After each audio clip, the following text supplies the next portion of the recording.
Hey guys, Eric here from Oski Homebrew, and today we're going to finally finish up this cider that we said was only going to take about a week and a half, about 2 months ago. Come back in about a week and a half. Got a little sidetracked. Holidays came up, then we released a new logo and we're working on that, and then a whole new intro, which you're about to see for the first time. So without further ado, here's our new intro, and we'll jump into that coming up next.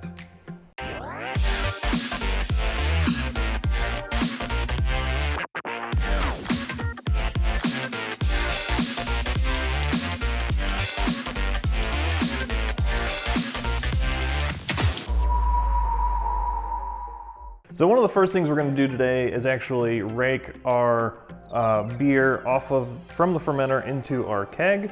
We're also going to take a gravity measurement, see what the final gravity is. My guess is it's damn near 0, or 1.0, which means I think our original gravity was about 1053, which means we fully fermented all the way down to 0, which makes it a little dry for a cider. And you can totally leave it that way. You can highly carbonate it and almost make it like a champagne.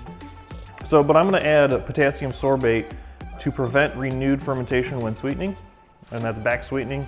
So I've got 2 gallons of the original apple juice that I actually used, that we used in the fermenter and fermented out. So I'm going to probably take one of those gallons and actually add it to the fermenter.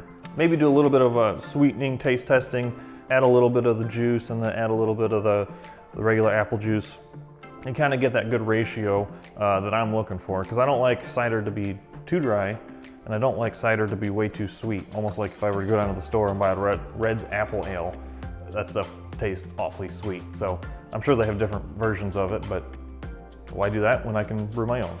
So the first thing we're going to do today is clean up our keg, get it sanitized, get it ready for packaging, and then we're going to rack our cider out from the fermenter into the keg itself.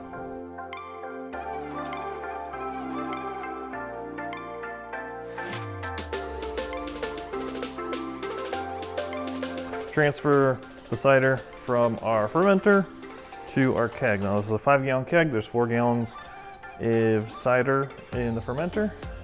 We're just going to use our stainless steel racking cane to get that moving.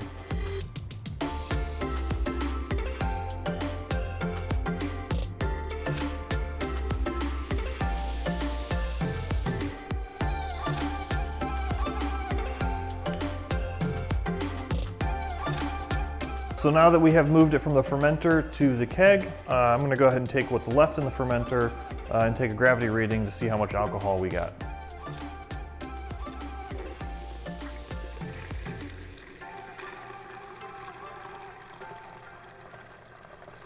This one too, so that's okay. And this must be pretty darn dry. It just now started to float. Wow. This completely fermented from 1053 to 1.00. So plugging that into our ABV calculator, we get 6.94%. We'll round it up and call it 7%. So the next thing I'm going to do is I'm going to take what I have left in this container. I've got it measured out to probably about 14 or 15 ounces.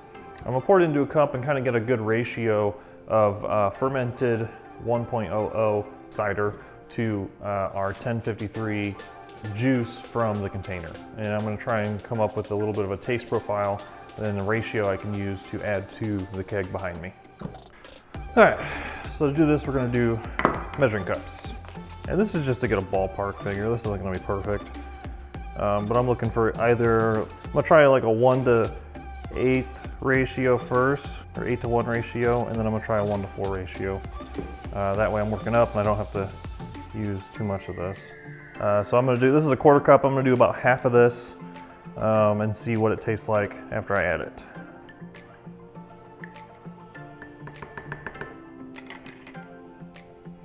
Cheers.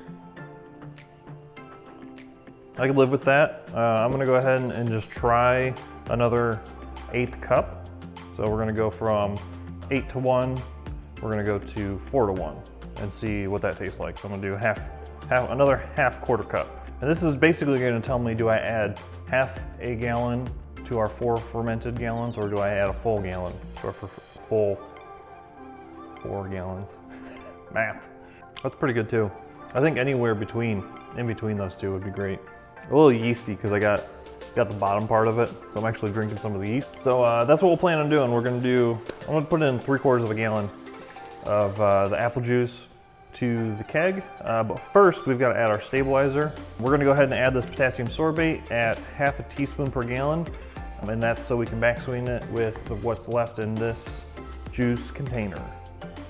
So at the beginning of the video, I kind of brought up a few things you could add to your cider or beer, and I just picked up a few of these packages and just going through reading up online on the forums on what you can add to it to make it taste better or to back sweeten it a little bit better.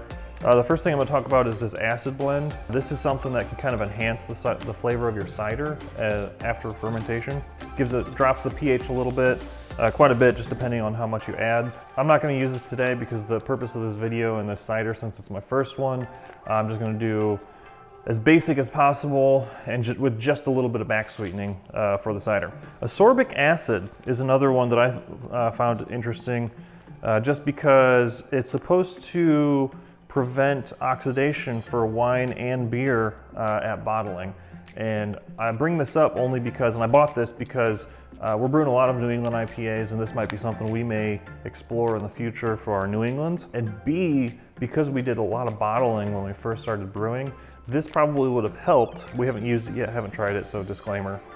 But I have a feeling this could have helped us in our bottling procedure for all the beers that we've done way at the beginning. The move from bottling to kegging has drastically improved our beer, mostly because of oxidation. Potassium metabisulfite. Potassium metabisulfite, also known as Camden tablets. You can get it in a ground up form, and you can add 1/4 teaspoon per 6 gallons. And what this is also kind of a stabilizer. It will kill any wild yeast in the beer or cider or wine, whatever you're doing. I'm not going to use this today. Like I said, I'm just trying to make it pretty basic. I've seen online that people use this and the potassium sorbate. Maybe you're planning on having it in the keg for a while, or kegging it and bottling it. Or maybe you're trying to do a very sweet version of cider, not like what we're doing today, where you want to use both of these just to really confirm it doesn't continue to ferment. But this is what we're going to be using today, and it's just potassium sorbate, and this says 1/2 teaspoon per gallon to prevent renewed fermentation when sweetening. That's what we're going to do today. We're going to do the 4 gallons of fermented juice to about 0.8 gallons of juice we have here. So that's next.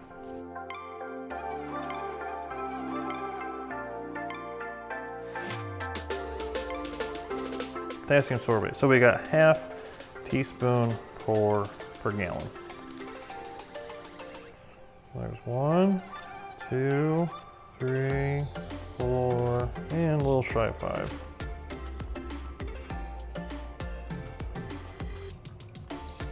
So next step we're going to do is just add this to our keg right behind me, and then start adding the rest of our juice. Look how clear that is. That came out great. That mixed very well. Awesome. So here's the keg. I'm gonna go ahead and kind of dump this guy in there. There's our sorbate added.